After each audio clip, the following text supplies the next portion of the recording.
Bienvenidos una vez más a un programa de Usted y la Realidad. Como siempre, estamos en el inicio de este programa junto a ustedes con un capítulo más de este prestigioso programa, ya podemos decirlo, porque tenemos muchos seguidores, inclusive hasta nos piden a veces que mandemos saludos, pero bueno, por el momento vamos a mandar saludos a todo el interior y a las nuevas repetidoras que se nos están sumando a este canal 5 TV y por supuesto 19, Sintonía 19 de Gigaret. A mi lado el licenciado Tránsito Ramírez, mi compañero habitual. Detrás de cámaras Darío Íbalo, con la colaboración también de Alejandro González. ¿Y quién les habla? La señorita Miriam Paceto Morales. Ella es abogada y bueno, es la que, digamos, nos empuja a seguir con este programa que ha pegado bastante bien en la sociedad. Así es. Un tema de temas que hacen a lo que usted o lo que ustedes pueden sentir, pueden estar pasando, no solamente en el seno familiar, sino como sociedad. Justamente hablando de sociedad, tenemos hoy un capítulo sobre el tema de la violencia doméstica, la violencia familiar, que últimamente y lamentablemente nos está dejando muchísimas víctimas, sobre todo víctimas fatales, tenemos que decirlo. Así que estamos hoy con un capítulo de violencia en el cual entrevistamos a la Fundación Caminos Nueva Esperanza o Caminos de Esperanza. Esta fundación está presidida por la señora Dolores Sadi. Ella es la que por lo general está al frente de toda esta problemática, la que ayuda a las víctimas, la que contiene, y también a su vez están colaborando con ellas una psicóloga o un equipo de psicólogos, pero en realidad nosotros hicimos la nota a una de ellas, que es la licenciada psicóloga en psicología Marta Roth, y también tiene un grupo de abogados, así que por lo general estamos tratando de entrevistar a todos los componentes de esta fundación, pero por el momento vamos a ir pasando de a poco algunas de las entrevistas que hiciéramos. Sí, la señora Sadi manifestó que no solamente se circunscribe a la violencia doméstica, también puede ser la espiritual, la religiosa, laboral, o todo este enfoque, pero desde desde una mirada de ayuda, de contención a las personas que están pasando por este mal momento. Sí, así es. Bueno, vamos a ver un poquito la nota con Dolores, que nos comenta realmente de qué se trata toda esta fundación y cómo están funcionando hoy en día. Y después sacamos nuestras conclusiones, como siempre, de Tránsito. Así es, Miriam. La idea es ayudar a mujeres y niños víctimas de violencia laboral, familiar, espiritual, es muy amplio el tema, y aparte a niños que sufren este problema y niños que han sido abusados. Esto lo comenzamos a hacer hace 5 años, pensamos que con la construcción de un refugio era suficiente, todavía no hemos logrado conseguir tener nuestro refugio, pero nos fuimos dando cuenta con el correr del tiempo de que no solamente hacía falta un refugio, que es primordial y urgente, porque después de hacer la denuncia tienen que volver a su hogar, y ahí es donde ocurre la muerte o la peor paliza.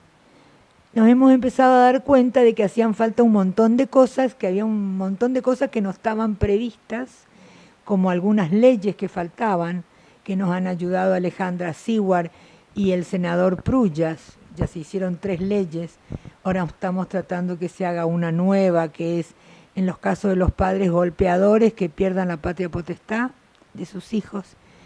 Y empezamos a dar asesoramiento, ayuda y asistencia a las víctimas.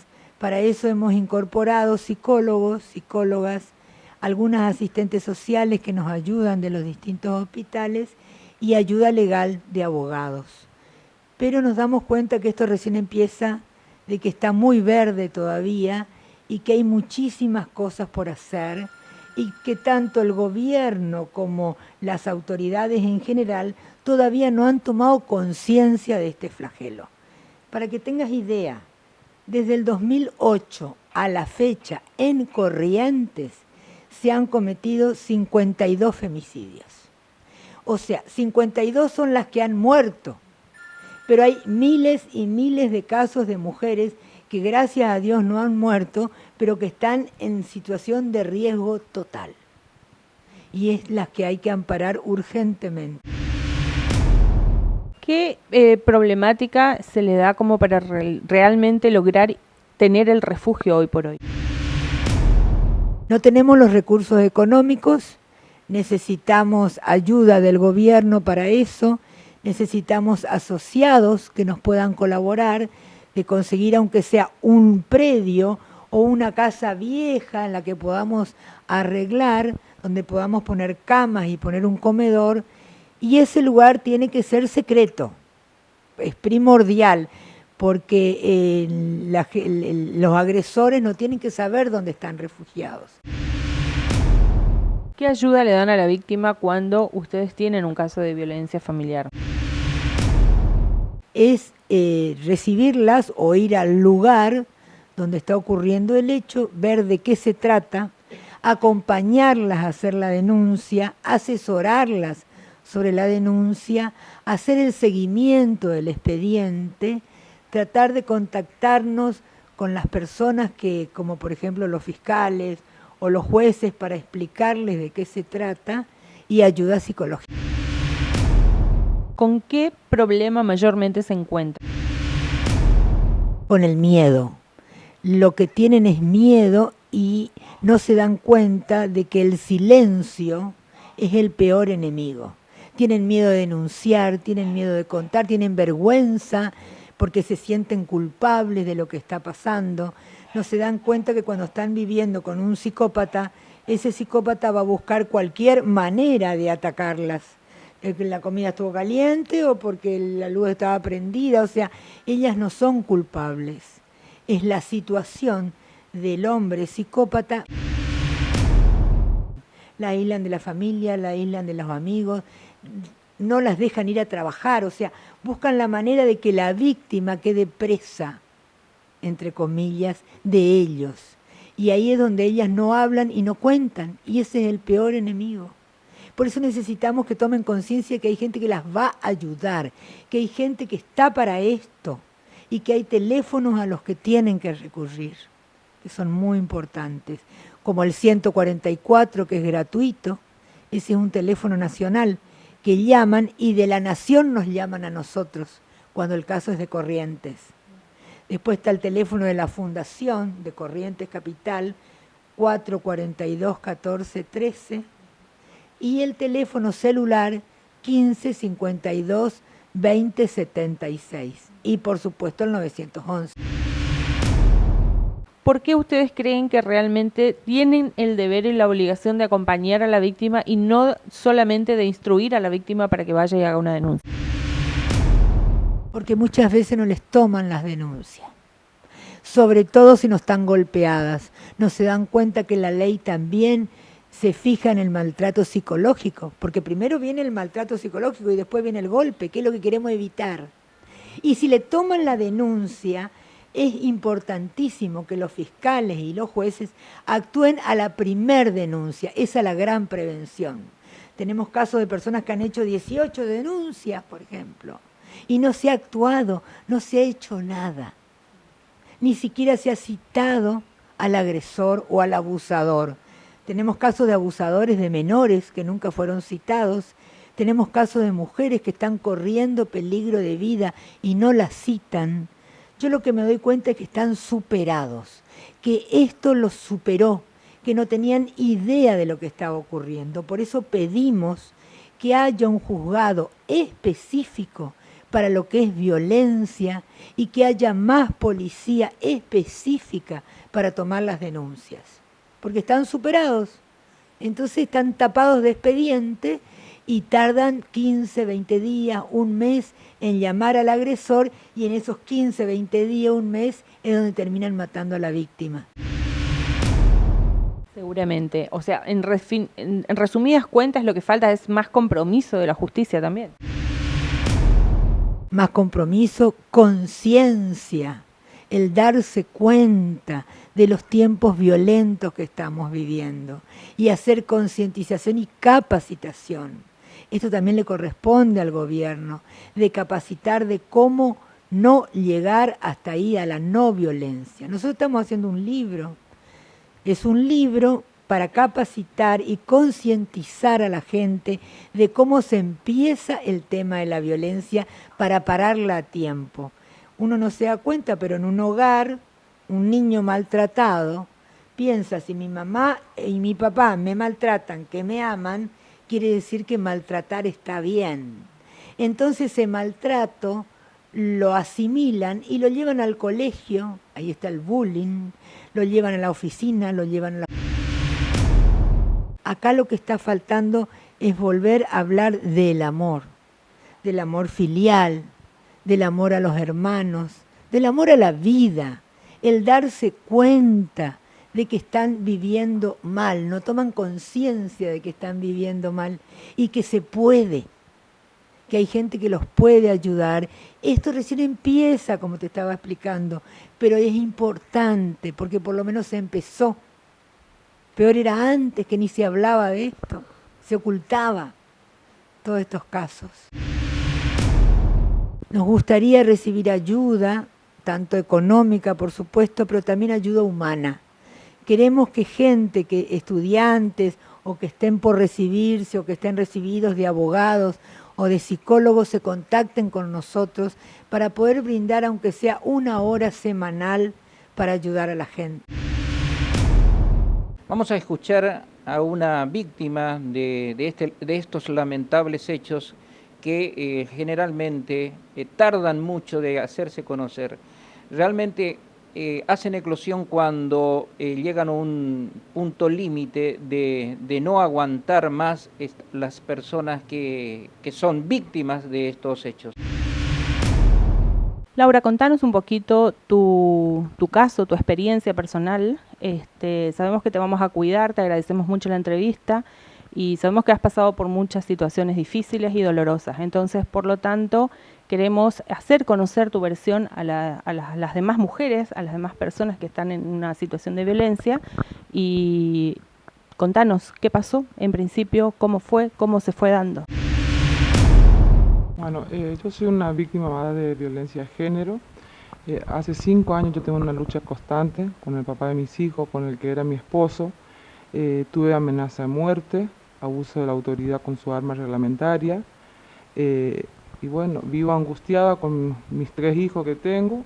Un momento que él no me deja vivir tranquila, me amenaza, teniendo un régimen de visita que no supo respetar, donde tengo un nene que no quiero verle mal papá por las amenazas, las cosas que él le dice al nene sobre mí, sobre la familia, donde él pide perdón, pero el perdón ya es tarde, donde el nene tenía un régimen de visita que yo cumplía al pie de la letra como era.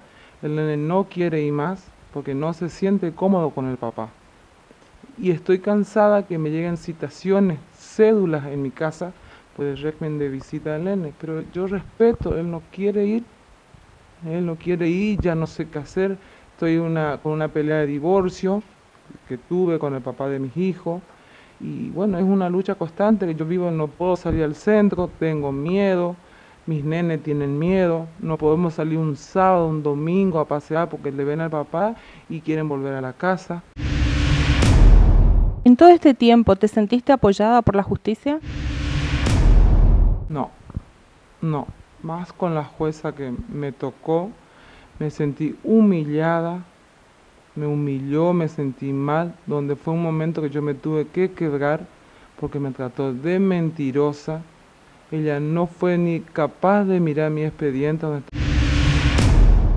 ¿Cómo se pudo haber llevado a cabo esta audiencia si ni siquiera fue capaz de leer un expediente de la juez en cuestión?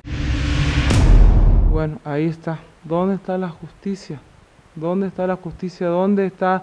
¿Cuántas mujeres que están esperando que él me mate en cualquier momento por ahí? Él hizo abuso de autoridad. La justicia, no hay justicia ahora. Yo pido a las mujeres que no se callen, que hablen, que pidan. ¿Cómo era un día de violencia con tu expareja? De terror. Me encerraba a mí sola en la pieza, a los nenes primero y ahí era desastre. Donde yo tengo vecinos, testigos, donde ellos me auxiliaban a mí, llamaban a la comisaría, venían los policías. Él es una persona que tiene doble personalidad. Él vive armado, tenemos miedo nosotros. Otra cosa, el nene cuando se iba los domingos, él me contaba que el papá le mostraba donde él guardaba el arma, que él no... ¿Consta en el expediente todo esto?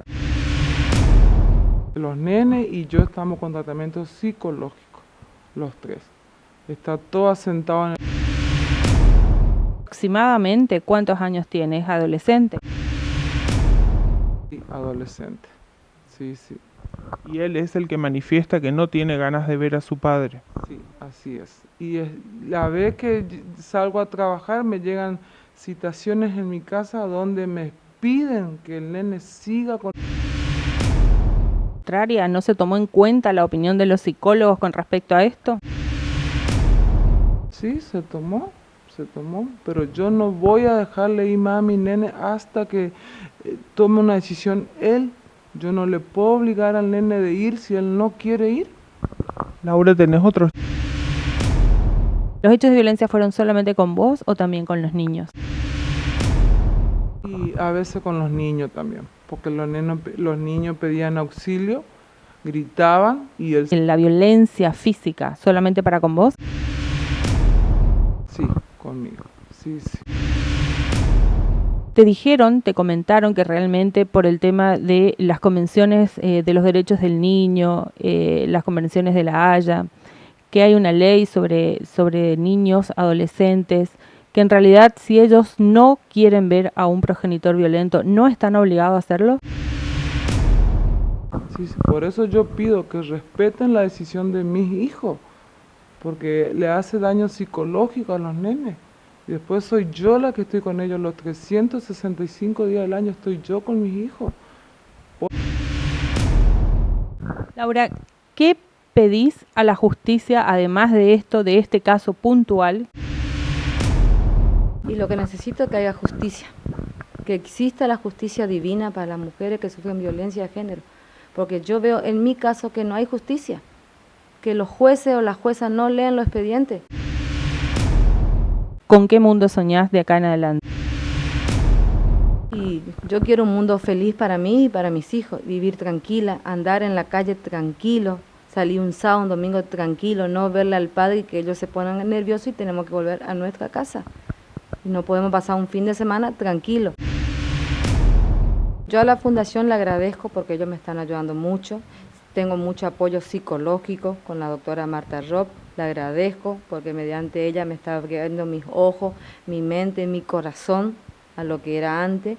Y lo que pido es vivir tranquila y vivir feliz y andar libre como común corriente en la calle con mis hijos, cuando se le ve al Señor. Agradecerle a la doctora Silvia Marzorati por el apoyo que me está dando y por todos los trámites legales que está haciendo hacia mí. Así que le agradezco de corazón a la doctora Marta. Pido a las autoridades donde el Señor trabaja que cumplan con lo que tienen que cumplir y con lo que yo pido para poder vivir tranquila y andar libre por la calle con mis hijos. Tengo derecho de disfrutar un sábado, un domingo, vuelvo a decir, salir sola con mis hijos y bueno, no tener miedo cuando se lo vea el Señor. Ahora vemos otra entrevista, o vamos a ver otra entrevista que aquí mi amiga Miriam le realizó a la licenciada Marta Robb.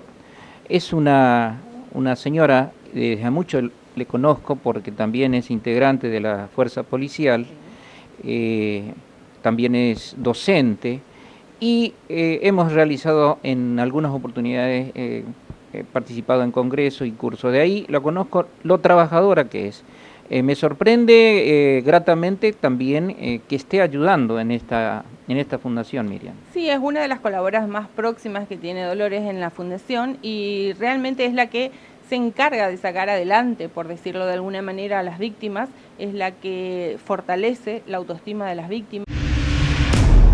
Muchas gracias por visitar esta fundación que hace mucho realmente por la violencia en general no solamente de género, te digo que por ahí se extiende mucho más. Y estamos colaborando desde lo profesional, desde la parte humana, con todos los hechos de violencia que vienen a pedir ayuda a la Fundación. Bueno, atendiendo mujeres en situaciones límites y por supuesto a la familia que también está soportando. Generalmente son mujeres. Tenemos algunas excepciones hombres, pero son muy pocas. Pero realmente hay que entender que los hechos de violencia hay que atenderlos en forma inmediata, porque si no, lo vemos por televisión y lo vemos en los medios gráficos, las consecuencias nefastas que se tiene, que es con la vida de la gente, de no atender en forma inmediata. Todas las personas creen que los hechos de violencia pueden ser cambiados. Las mujeres golpeadas, por ejemplo, tienden a, primero, sentirse muy culpables, porque es lo que se parecería como que se sienten merecedoras. Y la situación de violencia es un hecho cíclico. ¿Qué es esto? Que empieza con un maltrato psicológico, un desgaste psicológico, me gustaría esto para que quede claro a la gente, luego con un golpe, muy suave a lo mejor, pero un golpe, y luego viene el arrepentimiento supuesto del agresor, el perdón de la víctima, y luego empieza otra vez la situación de la misma forma en que te estoy contando.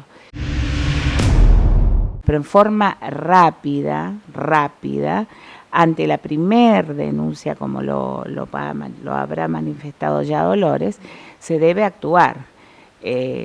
No podemos tener 22 denuncias y luego encontrarnos con una muerte, o que los chicos vayan percibiendo todos esos golpes que son golpeados en forma pasiva y a veces también activa, y seguramente van a ser futuros golpeadores o van a someterse a esa situación. Vos sabés que yo he llegado, me gustaría comentarte, he llegado a ver situaciones, hasta 4 generaciones de mujeres abusadas.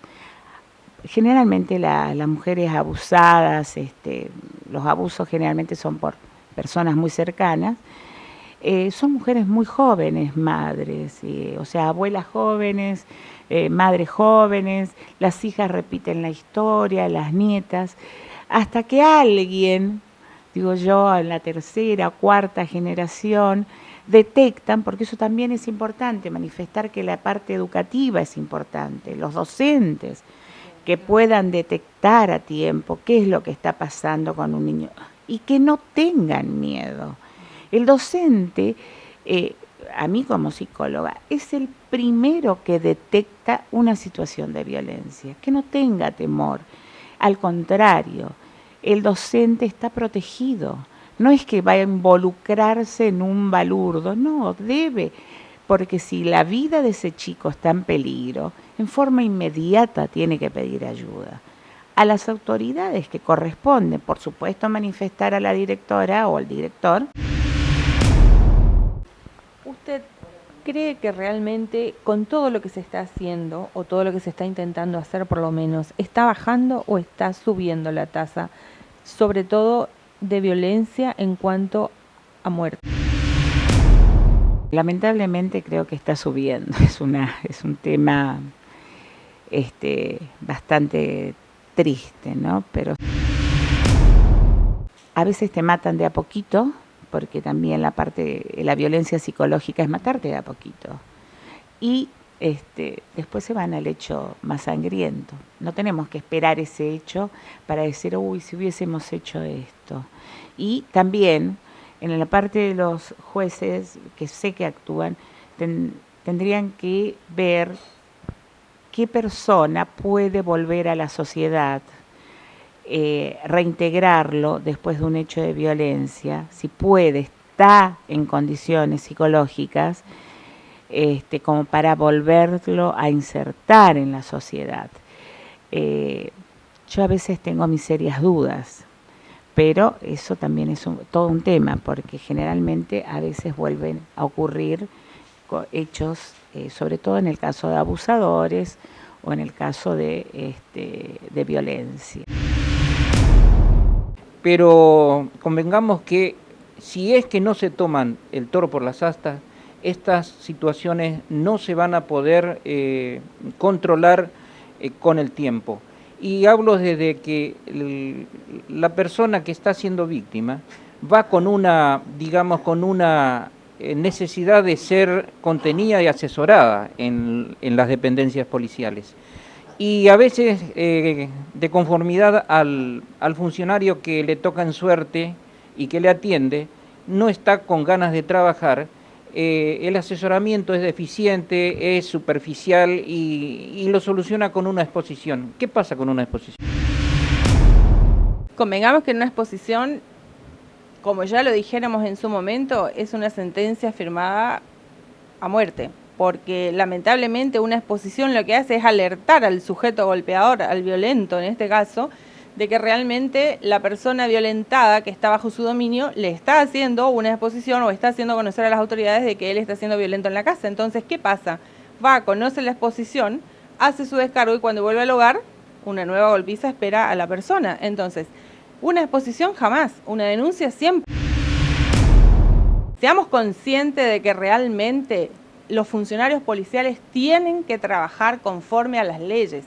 Y conforme a las leyes significa dar el comunicado a los fiscales intervinientes en el asunto, dar sobre todo cumplimiento a la ley de protocolo de actuación policial para los casos de violencia y no solamente quedarnos en la nota y decir sí, actuamos conforme a las leyes, porque evidentemente en la práctica no lo están haciendo.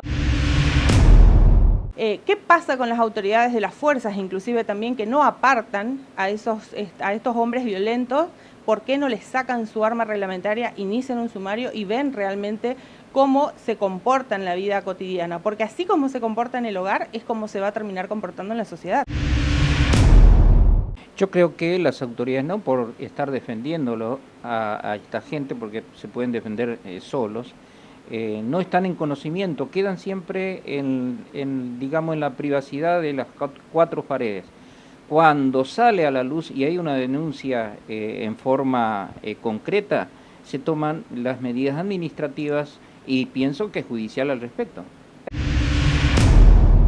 Laura hizo conocer esto a las autoridades de esta arma en especial, que no podemos dar nombres y demás porque lamentablemente todavía está en una situación en la que se está peleando la custodia, está la tenencia de por medio, el régimen de visita, los alimentos, inclusive, te cuento más, Laura está siendo obligada por la justicia, lamentablemente, a que le dé el régimen de visita al padre, es decir, a que le obligan a que el padre tenga ese contacto directo con el hijo, con uno de los hijos, con un adolescente al que está enfermando psicológicamente, porque está siempre taladrándole la cabeza con que la madre es la responsable, la madre es la culpable, al que le muestra el arma constantemente.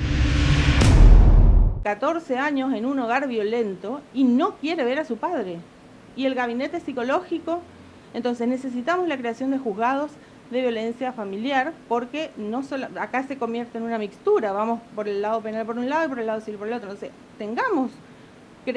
propongamos realmente al Poder Judicial, al gobierno provincial, la creación de un nuevo juzgado que esté especializado en esta materia. Yo creo que muchas cosas vamos a poder solucionar. Bueno, es una opinión de una profesional dedicada y yo creo que es importante que se tenga en cuenta.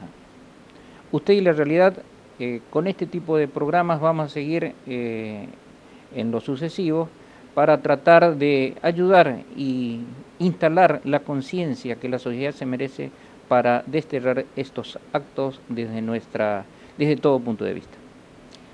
Los esperamos nuevamente con otro capítulo más el próximo jueves a las 21:30 horas, como siempre, nuestra cita habitual.